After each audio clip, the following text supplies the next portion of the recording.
รถไถดัดแปลงเดิมๆจะมีเบรกที่มูเล่หลังแค่จุดเดียวที่เบรกได้ดีในเกียร์หนึ่งแต่ถ้าเกียร์สองนี้เบรกไม่ค่อยอยู่ยิ่งตอนลงดอยนี้โคตรตื่นเต้นเลย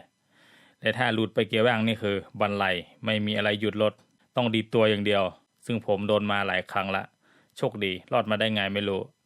จึงหาวิธีหยุดรถแบบง่ายๆประหยัดล่าสุดก็ทำระบบเบรกมือที่ล้อรถไถแต่มันอันตรายนะครับอาจดีดใส่มือและเบรกไม่ค่อยอยู่เท่าไหร่คราวนี้มาลองแบบสายพานเบรกมูเล่ที่ล้อหลังไปเลยโดยจะใช้มูเล่ขนาด8นิ้ว2ล่องบีที่มี4ช่องตรงกับรูน็อตล้อรถไถมาเจียสันของมูเล่แล้วตัดดุมตรงกลางออก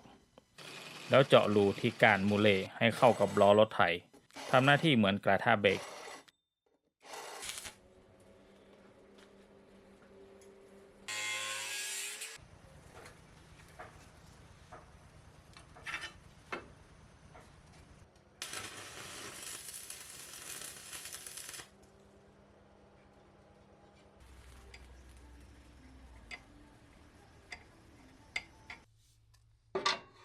แล้วก็เจาะโครงรถไถเพื่อใส่แกนเผา1นิ้วเป็นแกนแป้นเบรก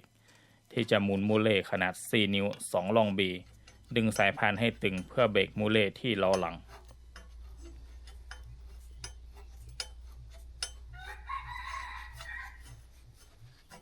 วิธียึดปลายสายพานกับมูเล่จะเจาะตาบเกี่ยวใส่น็อตเบอร์10กับเหล็กฉากหนีบปลายสายพานไว้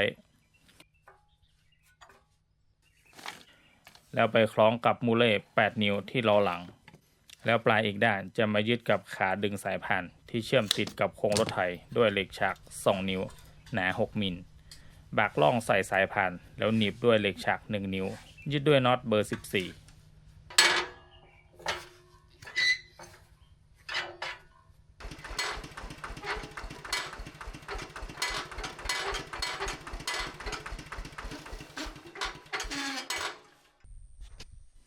ระบบเบรกมือจะใช้วิธีเหยียบแป้นเบรกลงไปให้สุดแล้วดึงเบรกมือค้ำไว้เพื่อสามารถจอดรถกลางดอยได้วิธีปลดเบรกมือก็เหยียบแป้นเบรกลงไปมันจะดีดขึ้นมาเอง